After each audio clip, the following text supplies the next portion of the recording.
Notes from the Underground by Fyodor Dostoevsky. From the Russian by Constance Garrett.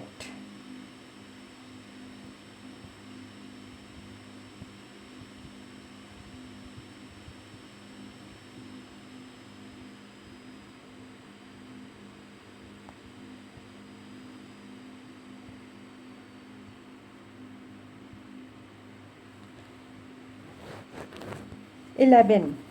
The long and the short of it is, gentlemen, that it is better to do nothing, better conscious inertia, and so hurrah for underground. Though I have said that I envy the normal man to the last drop of my bile, yet I should not care to be in his place such as he is now, though I shall not cease envying him. No, no, anyway, the underground life is more advantageous. There, at any rate, one can. Oh, but even now I am lying. I am lying because I know myself that it is not underground that is better, but something different, quite different, for which I am thirsting, for which I cannot find. Damn underground. I will tell you another thing that would be better, and that is if I myself believed in anything of what I have just written. I swear to you, gentlemen, there is not one thing, not one word of what I have written that I really believe. That is, I believe it, perhaps, but at the same time I feel and suspect that I am lying like a cobbler. Then why have you written all this? You will say to me. I ought to put you underground for 40 years without anything to do, and then come to you in your cellar to find out what stage you have reached. How can a man be left with nothing to do for 40 years? Isn't that shameful? Isn't that humiliating? You will say, perhaps waging your heads contemptuously. You thirst for life and try to settle the problems of life by a logical tangle. And how persistent, how insolent are your sallies. And at the same time, what a scare you are in. You talk nonsense and are pleased with it. You say impudent things and are in continual alarm and apologizing for them. You declare that you are afraid of nothing and at the same time try to ingratiate yourself in our good opinion. You declare that you are gnashing your teeth and at the same time you try to be witty so as to amuse us. You know that your witticisms are not witty, but you are evidently well satisfied with their literary value. You may perhaps have really suffered, but you have no respect for your own suffering. You may have sincerity, but you have no modesty. Out of the pettiest vanity, you expose your sincerity to publicity and ignominy. You doubtlessly mean to say something but hide your last word through fear, because you have not the resolution to utter it, and only have a cowardly impudence. You boast of consciousness, but you are not sure of your ground. For though your mind works, yet your heart is darkened and corrupt, and you cannot have a full, genuine consciousness without a pure heart. And how intrusive are you? How you insist and grimace. Lies, lies, lies. Of course, I have myself made up all the things you say. That too is from underground. I have been for 40 years listening to you through a crack under the floor. I have invented them myself. There was nothing else I could invent. It is no wonder that I have learned it by heart and it has taken a literary form. But can you really be so credulous as to think that I will print all this and give it to you to read too? And another problem, why do I call you gentlemen? Why do I address you as though you really were my readers? Such confessions as I tend to make are never printed nor given to other people to read. Anyway, I'm not strong minded enough for that, and I don't see why I should be. But you see, a fancy has occurred to me, and I want to realize it at all costs. Let me explain. Every man has reminiscences which he would not tell to everyone but only to his friends. He has other matters in his mind which he would not reveal even to his friends but only to himself, and that in secret. But there are other things which a man is afraid to tell even to himself, and every decent man has a number of such things stored away in his mind. The more decent he is, the greater the number of such things in his mind. Anyway, I have only lately determined to remember some of my early adventures. Till now, I have always avoided them, even with a certain uneasiness. Now, when I am not only recalling them, but have actually decided to write an account of them, I want to try the experiment whether one can, even with oneself, be perfectly open and not take fright at the whole truth. I will observe in parenthesis that Heine says that a true autobiography is almost an impossibility, and that man is bound to lie about himself. He considers that Rousseau certainly told lies about himself in his confessions, and even intentionally lied out of vanity. I am convinced that Heine is right.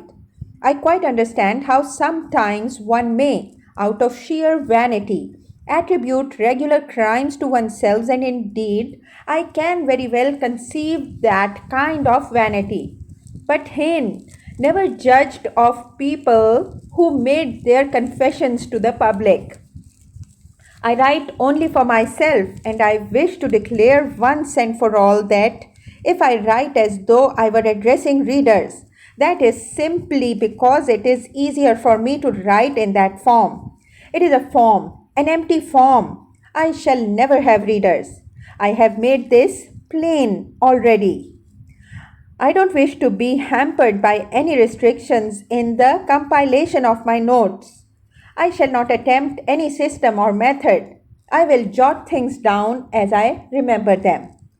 But here perhaps someone will catch at the word and ask me, if you really don't reckon on readers, why do you make such compacts with yourself? And on paper too, that is, that you won't attempt any system or method, and you jot down things as you remember them, and so on and so on. Why are you explaining? Why do you apologize? Well, there it is, I answer. There is a whole psychology in all this, though. Perhaps it is simply that I am a coward, and perhaps that I purposely imagine an audience before me in order that I may be more dignified while I write. There are perhaps thousands of reasons. Again, what is my object precisely in writing? If it is not for the benefit of the public, why should I not simply recall these incidents in my own mind without putting them onto paper? Quite so, but yet it is more imposing on paper. There is something more impressive in it.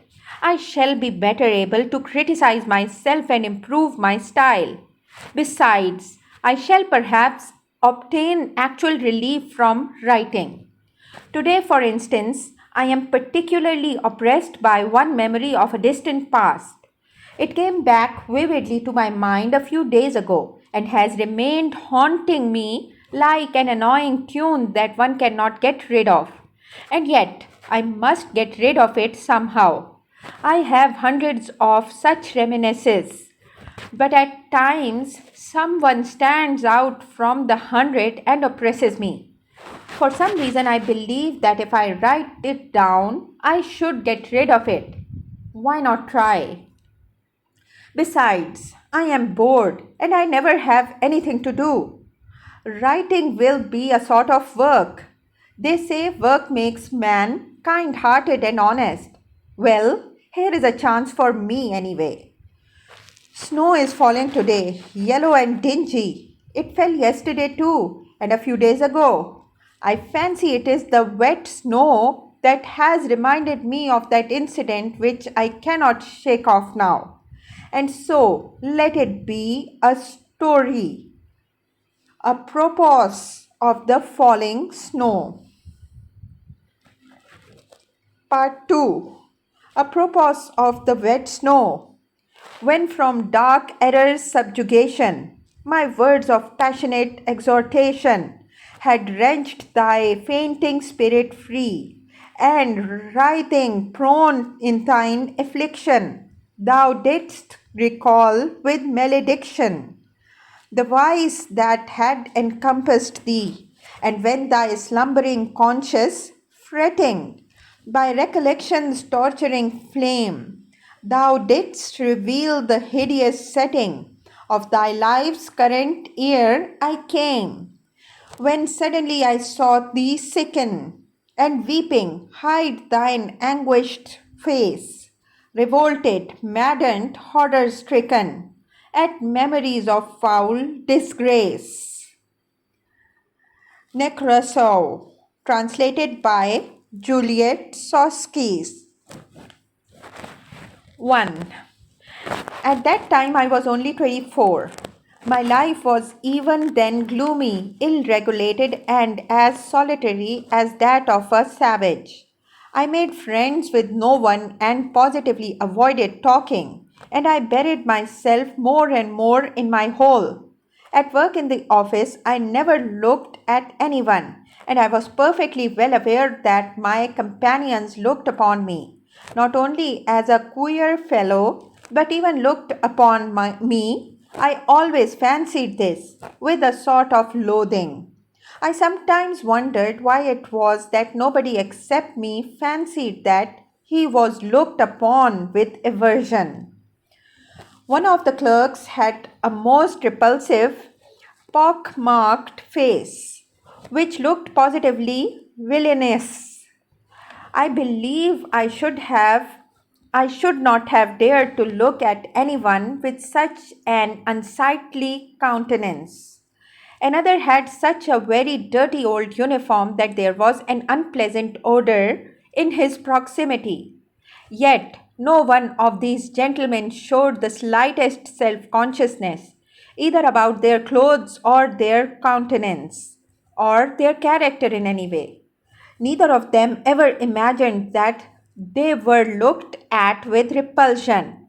If they had imagined if they would not have minded, so as long as their superiors did not look at them in that way.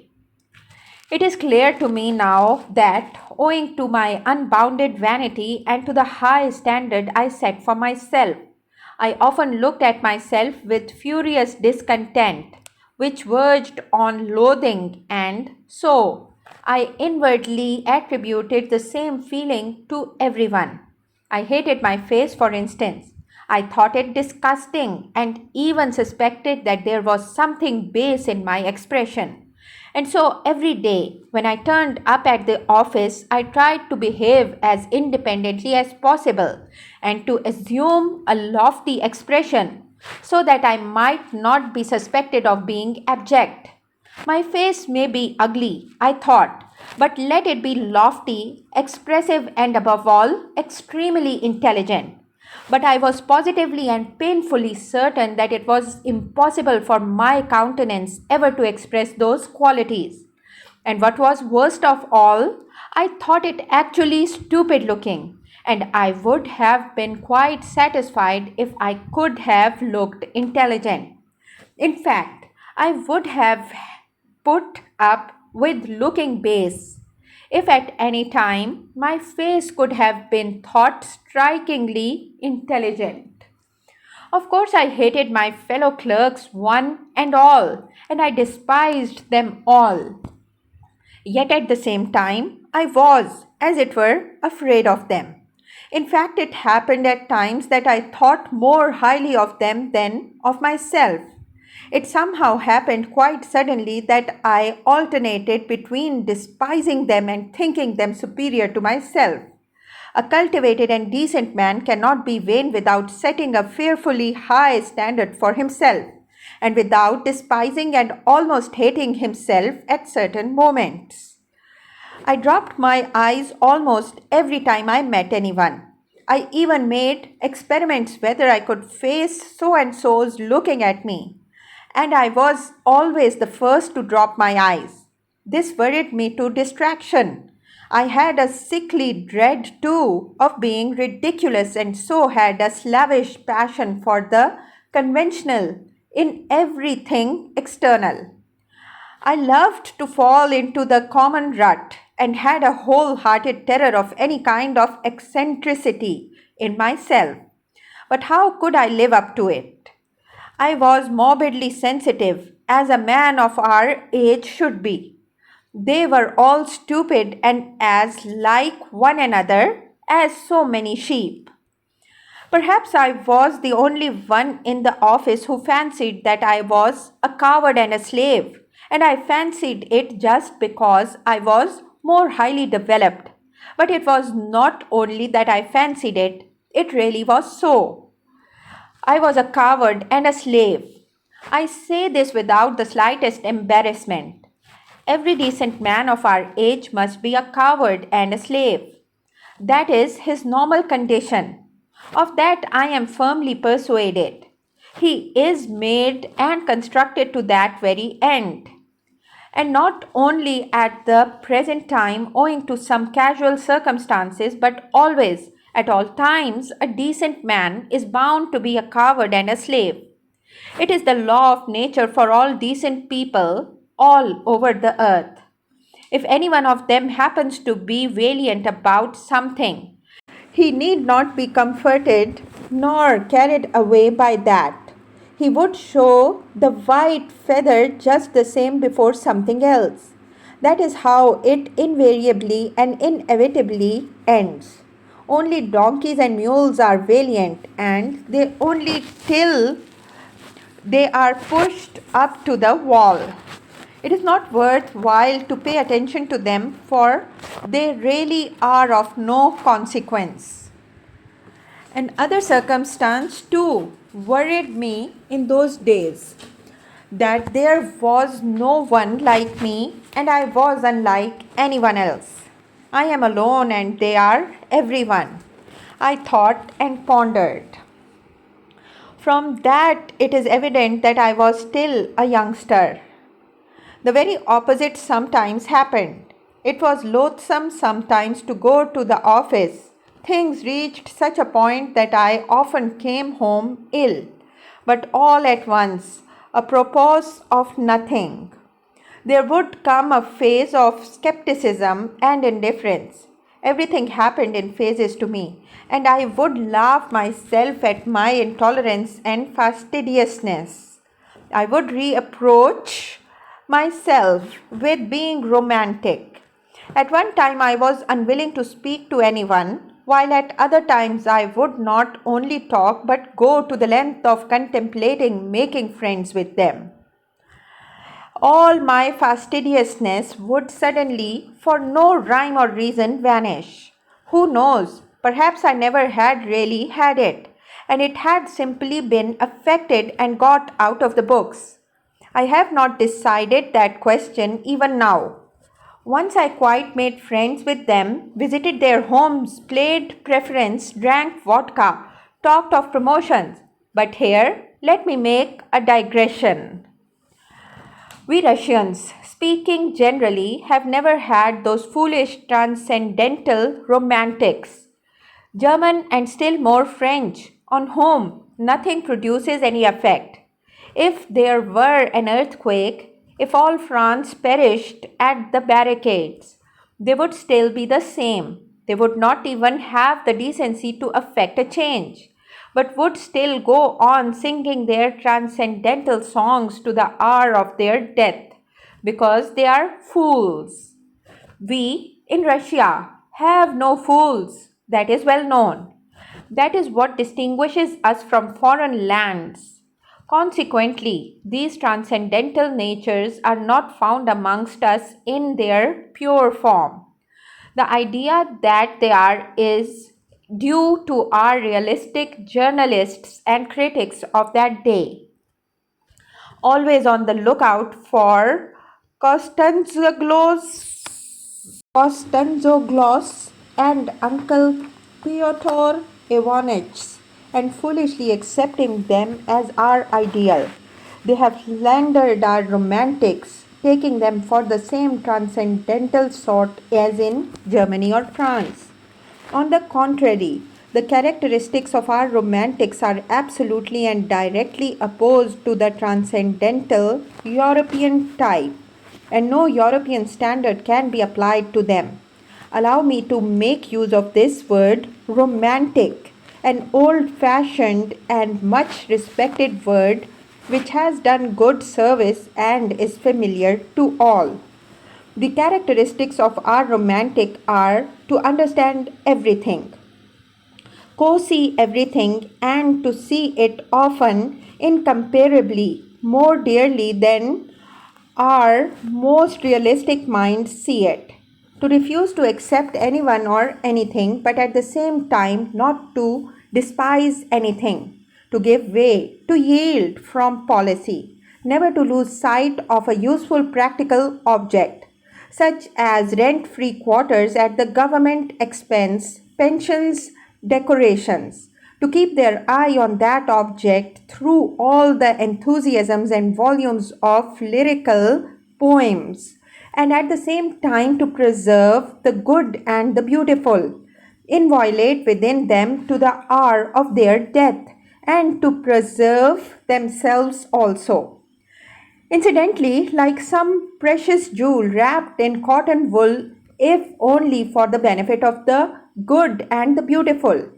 Our romantic is a man of great breadth and the greatest rogue of all our rogues, I assure you.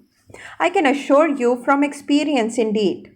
Of course, that is, if he is intelligent. But what am I saying? The romantic is always intelligent, and I only meant to observe that although we have had foolish romantics, they don't count, and they were only so because in the flower of their youth they degenerated into Germans, and to preserve their precious jewel more comfortably settled somewhere out there, by preference in Weimar or the Black Forest. I, for instance, genuinely despised my official work and did not openly abuse it simply because I was in it myself and got a salary for it. Anyway, take note, I did not openly abuse it. A romantic would rather go out of his mind.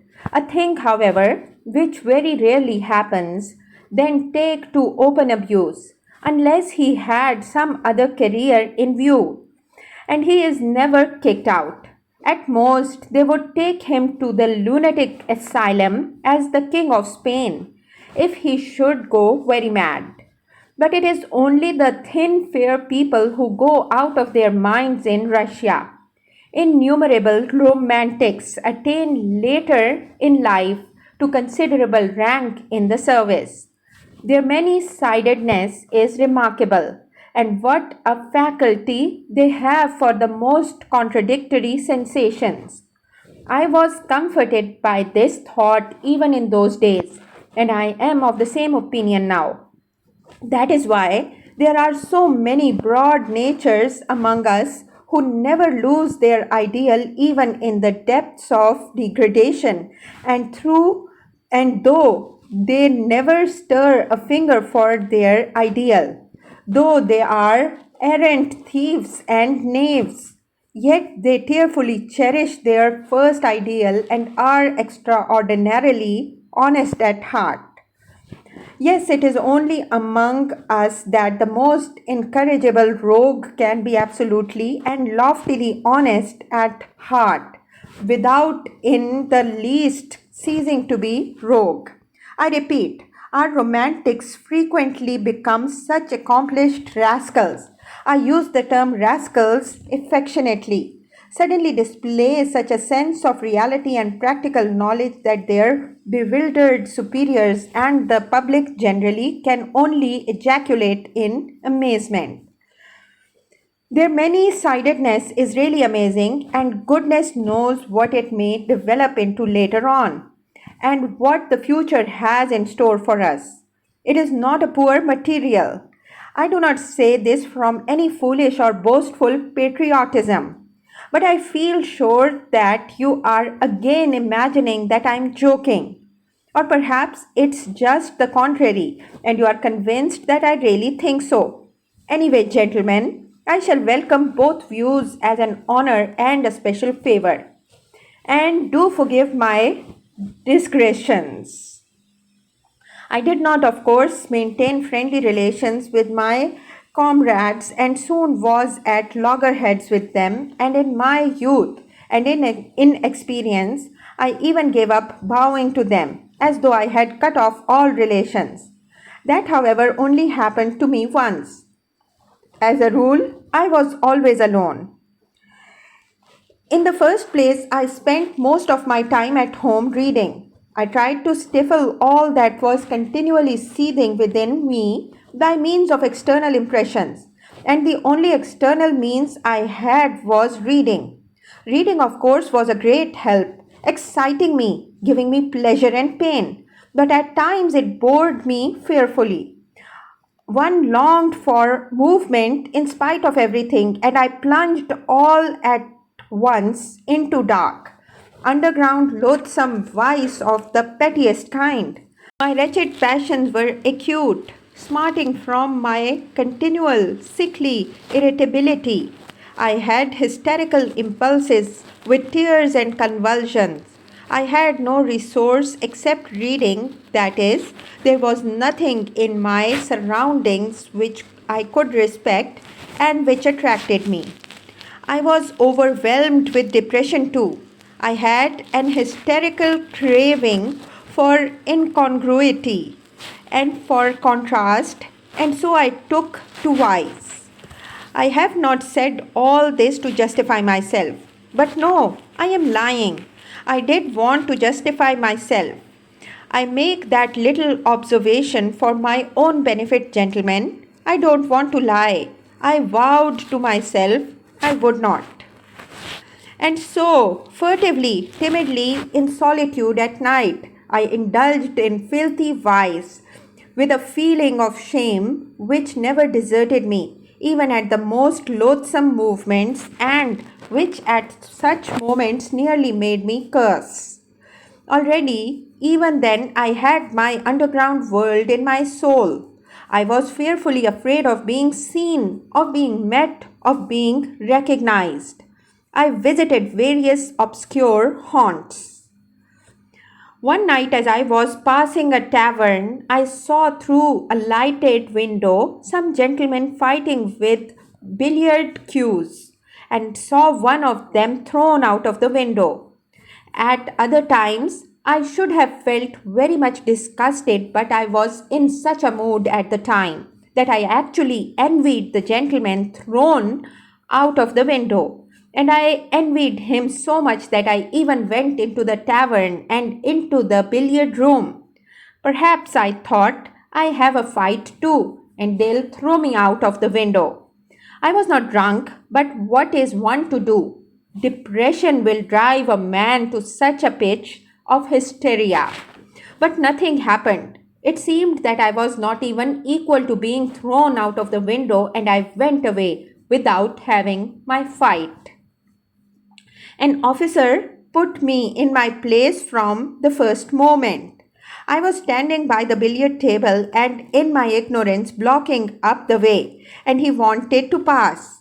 He took me by the shoulders and, without a word, without a warning or an explanation, moved me from where I was standing to another spot, and I passed by as though he had not noticed me.